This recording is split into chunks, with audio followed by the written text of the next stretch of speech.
ታሪክ አልመጣም አለኝ። ወንድና ወንድም እንደዚህ ይላል እንዴ? ይሸኛኛል ማታ ማታ። በጣም ያስፈራል። ምን አንቺ ጠረጠርሽ የሰራሽው ነገር አለ? የሆነ እንደሚጽፉት አይነት ነገር እንደ ኮመንት ላይ እንደሚጽፉት አይነት ነገር ጠርጥረሻል? እንደ መተት ኦር እንደ ሌላም ነገር ጠርጥረሻል? አስቤዛ ፀጉሬን ከተሰራው ማለት ነው እሷ መሰራት ካለባት ይጠይቀዋል፣ ያስገባለታል። እኔ የሆነ ነገር ካልኩት ግን ማለት ነው እንደዚህ አታድርግ፣ እኛ እንደግ፣ እንደዚህ እናድርግ ስለው በታሪክ እኔ ሰጥቼው አላውቅም፣ አልሰጠውም፣ እንዲያልለውም ይለኛል። ግን ሌላ ሰው ይነግረኛል። ከዛ ሊጨነቀኝ ይህን ልጅ መፍታት ነው ያለብኝ፣ መውጣት ነው ትችባ ያለብኝ ወይስ እንዴት ነው ማዳን ያለብኝ? ራሴን እንዴት ነው ወደ ራሴ መመለስ ያለብኝ? እኔ እንደ እህት ምክርሽ የሃይማኖት አባት አስመክሪው፣ ጸበሉ ሰጂው፣ እዚህ ኖርማል የምትሉ ካለው ይስጠው የምትሉ ኮመንት ላይ በራሳችሁ ስላልደረሰ ሀውዬ አትገረሚማ። ሀውዬ ይኸውልሽ የነፍስ አባት እንያዝ ስለው ማለት ነው የኔ የነፍስ አባት እሱ ነው ብሎ ጓደኛውን ጠቆመልኝ። የነፍስ አባት ይህን እሱ ነው እንጂ ማንም አይደለም። የነፍስ አባት ቄስ ካልሆነ ሌላ ኖርማል ሰው የነፍስ አባት ይሆናል እንዴ? የኔ የነፍስ አባት ያንን ነው እንጂ የነፍስ አባት አልዝም። የራስሽ ጉዳይ ሄደሽ ለብቻሽ ያዣለኝ። ይኸውልሽ ለምንም የማይመችልሽ ታውቂያለሽ። ለምንም እኔ ያመጣሁት ሽማግሌ በሙሉ ለእሱ አይመቸውም። በሱ በኩል የሚመጡት ግን ይመቸዋል። ከባድ ነው፣ በጣም ከባድ ነገር ውስጥ ነው ያለሽ። አሁንም ግን ለማርገዝ የሚጠቅመውን መድኃኒት እየወሰድሽ ነው ወይስ አቁመሻል? አዎ እየወሰድኩ ነው። የ3 ወር ነው የተሰጠኝ። ፎሊክ አሲድ ነው የተሰጠሽ? ምንድን ነው እሱና ሌላ ተጨማሪ ደግሞ አለ ፕሬግናንት ምናምን የሚል ህፃንሽን የሚያዘጋጅ ይሆናል። እና ግን የምር በጣም ጭንቀት ውስጥ በጣም የሚጨንቅ ነገር ነው ያለሽው እኮ ለማለት ራሱ ይከብዳል በእውነት። ይኸውልሽ ትዳሬ ለመፍረስ ጫፍ ላይ ነው ያለ፣ ለማዳን ደግሞ ቀላል ነው፣ ግን መንገዱ ጠፋኝ። በጣም ከባድ ነው።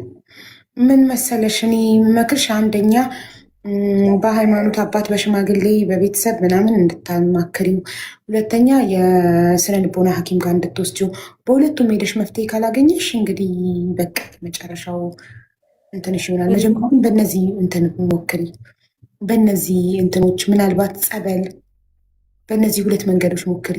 በጣም ከባድ ነው ማለት ሰውየው ምንም ቤትሽ አልጎደለም፣ ያከብርሻል፣ ምናምን መጥፎ ነገር አይወጣውም፣ አይመታሽም፣ ምን አይልሽም ግን የባልነት ኃላፊነቱን አይወጣም ማለት መውለድ ትፈልጊያለሽ። እሱ ግን ያንን ኃላፊነቱን እያደረገ አይደለም ለመውለድ። እኔ ደግሞ ስጋቴ ደግሞ ሀውዬሽ ይፈጠረና ፈጣሪ ብሎት እሺ ላርግዝ ልበልና ካረገዝኩና ከወለድኩ በኋላ ራሱ ህይወት ያስችለኝ ነው በቃ ማለት በዚህ የሚቀጥል ከሆነ ስራ የለሽ እሱ ብቻ ነው የምትተዳደሪ አለኝ። ግን ደሞዝ ያን ያህል አይደለም ማለት ደሞዜ እንኳን ለቤት ኪራይ ቀርቶ ለምን በቃ 3000 ብር ደሞዝተኛ ነኝ እኔ።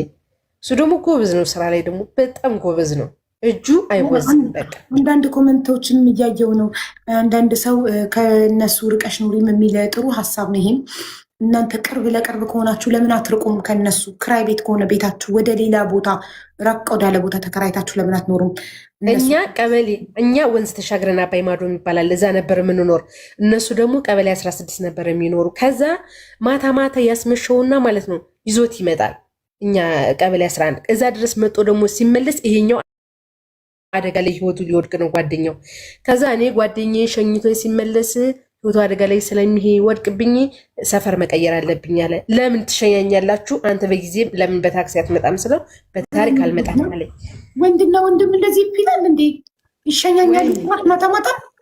አዎ እንዴ ለምን አይሸኛኙ? ለምን አይሸኛኙም? ይሸኛኛሉ። ግን ያ ብቻ ቀየራችሁ ቤት ታዲያ ከነሱ ቅርብ ቀየራችሁ። ጓደኛው ሸኝቶት ሲመለስ ህይወቱ አደጋ ላይ እንዳይወድቅ ብሎ ቀየርን። ግን ከነሱ ሰፈር ሳይሆን ይርቃል። ለእኛ ለመስሪያ ቤቴ እንዲቀርበኝ ብያውቄ ወደዚህ ነው ያደረግኩት። ግን ቢሆንም አሁንም አብረው መዋላቸው ማምሸታቸው አይቀርም። በቃ ያው ናቸው። ምንም እኔ ከነሱ ቤት ሂጂ ሲለኝ ከነሱ ቤት ሳይሄድ ማለት ነው ሀቡዬ ነገርና ነገር በቃ ተናድጄ ተቃጥዬ በቃ ጨጓራዬ ተነስቶ ነው የምመጣ ከነሱ ቤት ሂጄ ከመጣሁ ማለት እና አልሄድም ስለው በግድ በሆነ ምክንያት እንደሄድ ያደርገኛል። ሲሄድ ደግሞ ተቃጥዬ ተናድጄ ነው የምመጣ። ብታይ ሀቡዬ በቃ ጥሩ ሰዎች አይደሉም ማለት የምታወራኝ ሁሉ እሷ የእነሱን ቤት እነሱ እንደሚመራላቸው አልጋ ነው የምታወራኝ። ግን እንደምናድድ አይገባትም ይመስለኛል። ወይም ደግሞ እያናደደችኝ አላውቅም። እንዴት እንደማርቀው ከነሱ አንድ ሁለት ደግሞ ትዳሬን እንዴት በቃ በእነሱ ምክንያት ነው አንድና አንድ የሚፈርስ በቃ እነሱም በእርግጠኝነት ከእሱ ጋር ሲለያይና እሱ አሁን ፊልድ ሲሄድ ሀብዬ ታሪክ ልንገርሽ።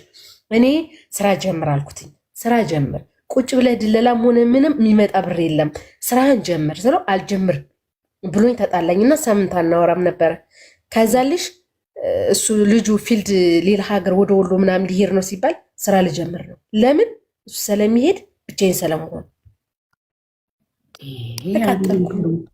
በጣም ያስፈራል። ምን አንቺ ጠረጠራሹ ነገር አለ የሆነ እንደሚጽፉት አይነት ነገር እንደ ኮመንት ላይ እንደሚጽፉት አይነት ነገር ጠርጥረሻል?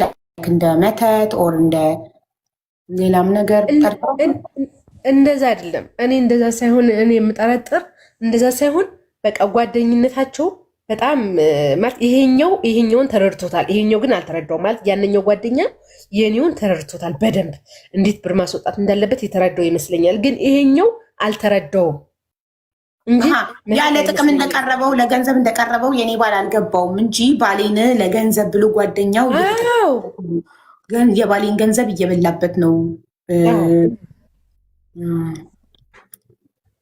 እኮ። እኔ ግራ ገባኝ እንዴት እንደማረቀው እንዴት እንደማደርግ ቤቴን ትዳር እንዴት እንደሚያድን።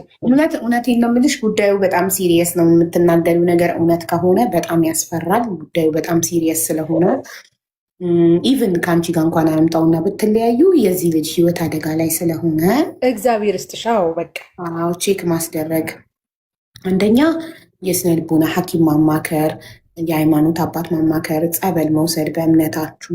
ደግሞ እኮ ሀቡዬ ልጅ ጓደኞቹ እናቱ ጋር ሁሉ እኮ ጓደኛው ማለት ነው ከሱ አጎቶቹ ከእናቱ ጋር ምናምን ሁሉ ጭራሽ ገብቶ ይግባባል እኮ ታውቂያለሽ አይደል? እኔ እንኳን በጓደኞቹ በአጎቱ በእናቱ እንዳልዘው እንዳላርቀው በእነሱ ሁሉ ገብቶ ውይ እሱማ እኔ ለሱ እኮ ይሞትለታል ይላሉ።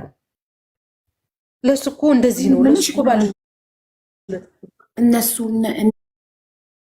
እናንተ አልወለዳችሁም፣ እነዛም አልወለዱም እንዴ? ወልደዋል። ልጅ አላቸው።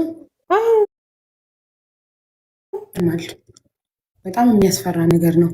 እና ባልሽ ለአንቺ ኢንተረስት ያጣው ጀርባውን እየሰጣ መተኛት የጀመረው አብራችሁ ከኖራችሁ ከአንድ ዓመት በኋላ ነው። አንድ ዓመት ያህል ለአንድ ዓመት ያህል በቃ ፍቅር በአይኔ ሂጅብኝ ነው የሚለኝ። ብታይ እንኳን ጥምቀት መጥቶ ከርቶ ምንም በዓል ይሁን እጅን አንጠልጥሎ ነው ዜብራም ያሻግረኝ እጅ በጣም ማራይ ምን ያስቀኛል ሁሉ ሳስበው። አሁን እኮ ጭራሽ አብሬው እንድታይ ራሱ አይፈልግም። አብሬ የሆነ ቦታ ራሱ ሂጂ ራስሽ ሂጂ እንደዚህ ነው የሚለኝ። በቃ ማለት ሌላ ይዞብኛል ብዬ እንኳን ሌላ ይዞብኛል ብዬ እንኳን እንዳልጠረጥር ሀውዬ ማለት ምንም አይነት እንትን የለኝም ማለት ምን ልበልሽ፣ ወይ ኢንፎርሜሽን አገኛለሁ ወይ የሆነ ብቻ የሆነ ነገር ታገኛለሽ፣ ወይ ስልኩን ወይ ኪሱን ወይ የሆነ ነገር ስበረብሪ፣ ወይ ደግሞ አምሽቶ በጣም ሲመጣ፣ ወይ በጣም ጠጥቶ ሲመጣ፣ ወይ ያልሆነ ቦታ ውሎ ሲመጣ ታውቂበታለሽ። እሱ ግን የሚውልበትን እንኳን አውቃለሁ። እኔ የት አድብቼ ሁሉ ሂጅ አውቃለሁ። አድብቼ ሁሉ ጄሳቅ ምንም የሌላ ቺቲንግ ምናምን አልጠረጠርኩም፣ ግን ብዙ ነገሮች ጭንቅላቴ ላይ የምታሉ ይሄ ነው ማለት እና አንቺን ማስጨነቅ ምናምን አልፈልግም። ግን መፍትሄው የሚገኘው እሺ እንደነገርኩሽ የስነ ልቦና ሐኪም አንድ የመጀመሪያው ምርጫሽ ጸበሉ ሰጂው፣ በሃይማኖት አባት አስመክሪው፣ በቤተሰብ በሽማግሌ ምናምን። ቀጥሎ የስነ ልቦና ሐኪም ሁለቱ ናቸው መፍትሄ ሊሆኑሽ የሚችሉት። ከሁለቱ ውጭ ከሆነ በቃ ይቀራል። በኋላ ግን አንቺ እነዚህ ነገሮች ሳታደርጊ ከዚህ ትዳር ወጥተሽ ሰውየው ከአገልግሎት ውጭ ሆኖ ህይወቱ ተበላሽቶ ያልሆነ ነገር ሆኖ ብታዩ ስለምታዝኝ ምንም ቢሆን አብራችሁ ለአመታት በትዳር ስለኖራችሁ እንዳታዝኝ እንዳይጸጽትሽ የቻልሽውን ጣሪ አንቺ እሱን ለማዳን ካለበት ነገር። ስለዚህ እነዚህ ነገሮች ሞክሪ መጀመሪያ። እኔማ ሞክራለሁ ሻውዬ፣ ግን በቃ በጣም ስለጨነቀኝና ግራ ስለገባኝ ምን ማድረግ እንዳለብኝ ከትናንት ጀምሮ ነው የረበሽኩሽ። የመጀመሪያ እርምጃሽ የሃይማኖት አባት አማክሪና ጸበሉ ሰው በቃ እንደዛ ይሻላል። ልሞክር። ሁለቱንም እኩል ማራመድ ይቻላል። ባይዘወይ ጸበሉንም የስነ ልቦና ሐኪሙንም አንድ ላይ ማራመድ ይቻላል። እኔ እኮ ግራ ገባኝ። አሁን ሰው ምናምን እንደዚህ ሳናግር ማለት ነው አንቺ ስለምቸኩኝ ነው፣ ልጁ ጥሩ ልጅ ነው፣ አንቺ ነሽ የምትረብሺው፣ አንቺ ነሽ ይሉኛል። እና ሰዎችን ታያቸው። አንቺ ነሽ ህይወትሽን የምታውቂው ማሪ። መፍትሄ አይደለም የምትፈልጊው፣ እኔ ትክክለኛው መፍትሄ እየመጣልሽ ነው። ሰዎችን ታያቸው። ሰዎች አይመለከታቸውም በአንቺ ህይወት። የአንቺ ህይወት ያንቺ ነው። አንቺ ነሽ የምትኖሪው፣ አንቺ ነሽ የምትኖሪውን የምታውቂው። ስለዚህ ተይው። ሰው ከውጭ ሆኖ ከሩቅ ባየው ነገር ለሚሰጠው አስተያየት አትጨነቂ። አንቺ መፍትሄ ነው የምትፈልጊው አይደለም? መፍትሄው የመጀመሪያው እርምጃ በነገርኩሽ ጸበልና የሃይማኖት አባት አማክሪ፣ ሽማግሌ አማክሪ። ይህን አርገሽ ልቦና አርገሽ ሐኪም ሞክረሽ ካልተሳካ አትሊስት ዩ ትራይ ዩር ቤስት። የምችውን ሁሉ አድርገሽ ከአቅምሽ በላይ ከሆነ ራስሽን ትመርጫለሽ፣ ራስሽን ታድኛለሽ። መጀመሪያ የምችውን ጣሪ ትዳርሽን ለማዳን እሱንም ካለበት ነገር ለማውጣት የምትችውን ሁሉ ጥረሽ ካልተሳካና ከወጣሽ አንቺ ያለ ጸጸት ነው የምትወጪ። አይቆጭሽም። ለምን ሳልሞክር ለምን ይሄን ሳላረግ አትይም። ገባሽ? እነዚህን ሁለት መንገዶች ሞክሩ። ሻውዬ እንደዛ ላድርግ። በቃሽ እናቴ፣ ፈጣሪ ከአንቺ ጋር ይሁን። አመሰግናለሁ። ሁላችሁንም አመሰግናለሁ። ሁላችሁንም ቴንኪው። እሺ እሺ ሙኒቷ ሰላም፣ እንዴት አመሻችሁ? የዚህ ቤት ህግ እኮ ችግር ነው። ተጠናንቀን ነው የምንወጣው። ኮመንት ላይ ነበር አንድ ቁጥር እንደቸኮልሽ ገባኝ። እንዴት ነሽ ሀቡ? ደህና ነኝ ሀቢብቲ፣ እንዴት ነሽ? አልሐምዱሊላህ። ያው ሁል ጊዜ በጉዳይ ነው የምመጣው። ምን ይደረግ እና ረጅም ጊዜ አልወስድብሽም ሀቡዬ፣ አጭር ጊዜ ነው የምወስደው። ሀያት ቻግኒ መታ ነበር አንቺ ጋር። እዚህ ጋር መጥቼ ስሟን ሳነሳ እኔ በጣም አፍራለሁ ሀቡዬ፣ በጣም ሪሊ በጣም አፍራለሁ። ግን በየቀኑ ሰዎች አዲስ